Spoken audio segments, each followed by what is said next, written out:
This day in sports history. Hey, you've heard me talk about the Sterling Soap Company for a while now, and whether you've jumped on board and smell like an absolute champion, or you've been a little hesitant, then here's a great opportunity for you. We're giving away a $75 gift card to use at sterlingsoap.com. Sterling Soap is 100% natural and with a variety of bath soaps, shave soaps, beard balm, lotions, cologne, and many more personal care products and a large variety of scents, you're sure to find something that's perfect for you. Go to sportshistorynetwork.com/giveaways for your chance to win a $75 gift card to the Sterling Soap Company. I've put a link in the show notes as well. Now, let's get back to the episode. It's April 22nd, and on this day in 1969, Robin Knox-Johnston sailed into the port of Falmouth, winning the first Golden Globe Yacht race. Now, this race was organized under the banner of the UK paper The Sunday Times. Circumnavigating the world in a boat was not a new thing. Ships had been doing it for 300 years. The first solo circumnavigation happened in the final years of the 19th century. Sailing around the world was having a bit of a renaissance, though, in the 1960s. And one guy, Englishman Robin Knox-Johnston, realized the one thing remaining unchecked on the yet-to-do list was a solo, non-stop circumnavigation of the globe. To do something like that, you need some support, and he started looking for a sponsor for his efforts in 1967. The British Sunday Times had sponsored solo transatlantic races in the recent past, and so he went there first. The Times liked the idea, but they didn't think Knox-Johnston or his wooden boat would be able to successfully complete the event, and so they said no. Well, Knox-Johnston was able to secure sponsorship from the rival of the Times, the Sunday Mirror. Another man, a Frenchman by the name of Bernard Moitessier, was also considering a similar challenge. Moitessier had a better sailing pedigree and a better boat.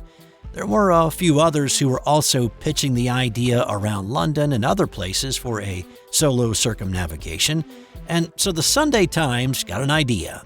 Why not sponsor a race for anybody who wanted to do this? And they put up a £5,000 cash prize for the fastest and a Golden Globe trophy for the first. Okay, so clarification needed here. There was not a hard start date for the competition. Sailors could start as early as June 1st, 1968, or as late as July 28th, 1968. So sailors starting a few weeks apart could lead to a difference in first and fastest. All right, so 9 sailors started the race, and the competitors varied from the highly experienced to the first-time sailors. Seriously, one of the competitors, Scotsman Charles Blythe, had 0 sailing experience, and yet he had a decent run across the Atlantic and navigated the treacherous Drake Passage before finally giving up. Several competitors never made it out of the Atlantic, and another competitor who set sail started to fake his position in radio messages and in a ship's log, and more on that in just a second. Now, the late 1960s were not exactly a technological wonderland. There were not any satellites yet. Food was a little harder to preserve, especially for a solo, non-stop boat trip. You just couldn't pull into a port for provisions, you see. Knox-Johnston seemed to be enjoying the alone time, though, on his sail. On Christmas Day, a time for reflection for many, he sang carols and enjoyed a nice bottle of whiskey. He read and learned poetry along the way, saying that helped him keep his sanity. He admitted that he missed human contact and having a simple conversation with another person, adding that it's hard to argue with yourself. Eventually, though, he was successful, taking 312 days to travel 30,000 miles, enduring challenging seas, huge 80-foot waves, and nearly a year being by himself on his boat. He was the only one to complete the race. Now, the French sailor, Moitessier, feared that he would be too well known if he won the event, and so he abandoned the race but kept on sailing. He eventually circumnavigated the globe 1.5 times before settling in Tahiti. Everybody else abandoned the race. One competitor called Mayday with his ship sinking. He was rescued shortly before his boat sank, and the man who tried to fake his progress, David Crowhurst, is believed to have committed suicide somewhere in the Atlantic. When Knox-Johnston pulled into Falmouth at 3:25 p.m. local time on this day, he popped a bottle of champagne, plastered a huge, self-satisfied smile on his face, and was awarded the cash prize, which was the equivalent of $6,500 at the time. That equates to about $57,000 in today's money. Now, when folks realized he was going to be the only one to officially complete the event, he was given the Golden Globe trophy as well, and he was hailed as a hero and knighted by Queen Elizabeth a month later. The thing that made Robin stand out so much at the time was that he wasn't well-known, he wasn't famous, he was an ordinary chap who'd built his own boat and done something that nobody on earth had ever done before through sheer guts and drive and determination. The race went on a 50-year hiatus until Knox-Johnston himself resurrected the idea and organized another Golden Globe circumnavigation race in 2018. The rules were similar to the one that he won in '69, with the addition that the 2018 competitors could only use technology available in the late 60s: the stars, ocean charts, and a sextant. Now, if this idea of circumnavigating the planet in a boat all by yourself and not stopping sounds interesting, well, you can give it a try. There is another Golden Globe race coming up in 2026. Let's keep the stories of firsts going with what happened on this day in 1876, when the first Major League Baseball game was played. It was the Boston Red Caps in Philadelphia taking on the Athletics. Major League Baseball had one league at this point, the National League, made up of 8 teams. In fact, if you have ever heard or referred to the National League as the senior circuit, this is why. It started 25 years before the American League was formed. Alonzo Knight is the answer to the trivia question, who threw the first pitch in Major League history? Jim O'Rourke had the first official hit.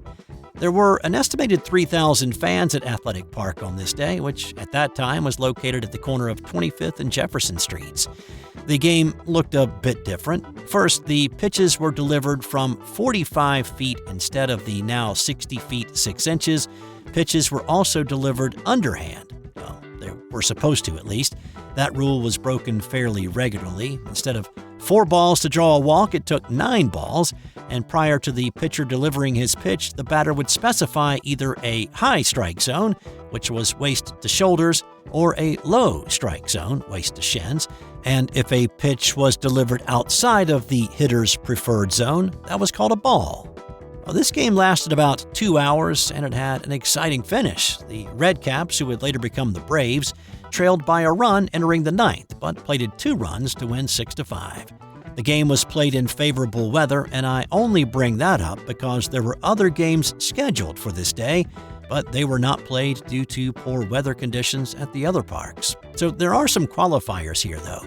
We've mentioned before the first professional baseball team were the Cincinnati Reds, and there was a professional league that predated the National League, but it was a fairly loose association and it lacked central governance. The teams in that earlier association were subject to gambling, players showing up drunk, playing drunk, corruption within the team and ownership, and it folded in 1875. So from those ashes, William Hulbert emerged as the founder of the National League, and he brought the strongest clubs from that old association to the National. So what happened on this day was the start of what we know as Major League Baseball that we have around today. Speaking of firsts in Philadelphia, let's go to this day in 1947 when the first championship series of the new Basketball Association of America wrapped up. In this one, it was the Philadelphia Warriors against the Chicago Stags. Joe Fulks led the way for the Warriors with 34 points in an 83-80 Game 5 win, witnessed by more than 8,200 at the generically named Philadelphia Arena. The Warriors were not the best team in the regular season, finishing 14 games behind the Washington Capitals. but the Warriors were playoff performers, topping the Caps in the Eastern Conference Finals 4-2. The BAA would later merge with the National Basketball League to form the NBA, and I'll have more on that tomorrow. Continuing to follow the greatest NBA playoff series of all time, on this day in 1981, it was Game 2 of the Eastern Conference Finals between Philly and Boston.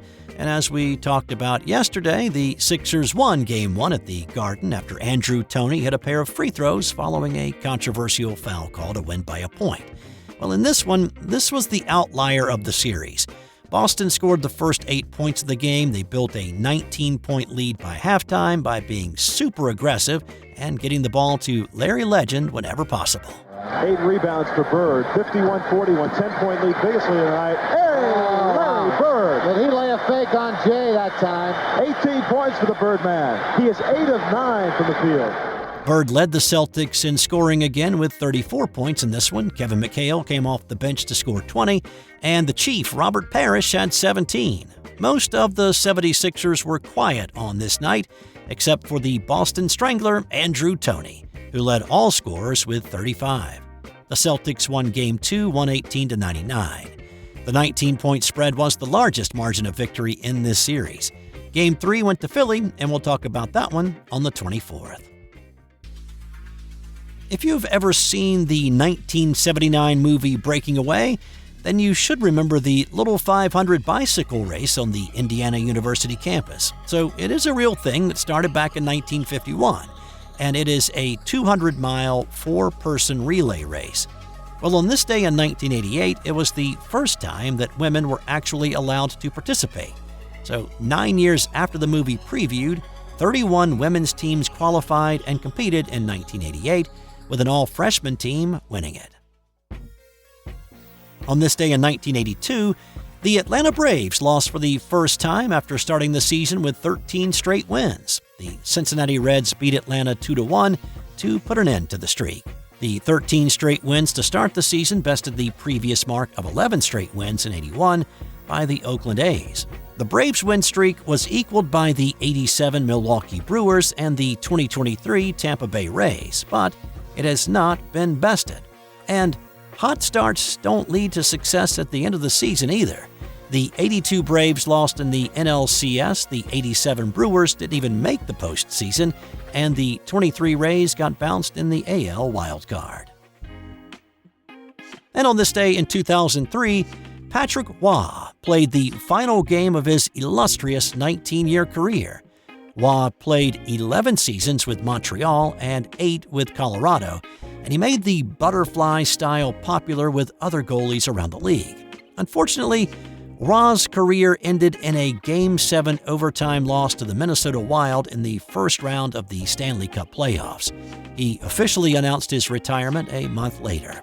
The following year, a group of 41 hockey media folks named him the greatest goalie to ever play in the NHL. He is the only goalie to win the Conn Smythe Trophy 3 times, and also the only one to win it in 3 different decades, and he did it for 2 different teams. Now, while Waugh will always be known as one of the greatest goalies of all time, he will also be forever remembered for his final game as a Montreal Canadien in 1995, when he was left on the ice after being repeatedly scored upon, and he gave up an embarrassing 9 goals. When he was finally pulled, he told the GM that that was his final game, and he demanded a trade, which happened a few days later, sending him to the Colorado Avalanche. And time now for today's That's Got Nothing to Do with Sports fun fact. I am a big fan of cheese. Some may even say it's a weakness, but I'm not even sure what I would do with a 1,400-pound wheel of cheese if somebody gifted one to me.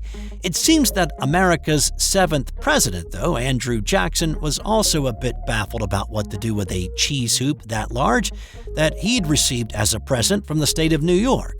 At 4 feet in diameter and 2 feet thick, it took up a good amount of space.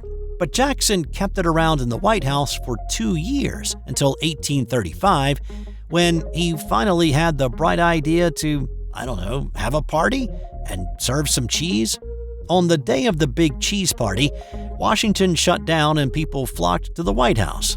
The reviews on Yelp, or whatever the 1835 equivalent of Yelp might have been, were mixed. One said the carpet was slippery with cheese, while another said it was an evil-smelling horror.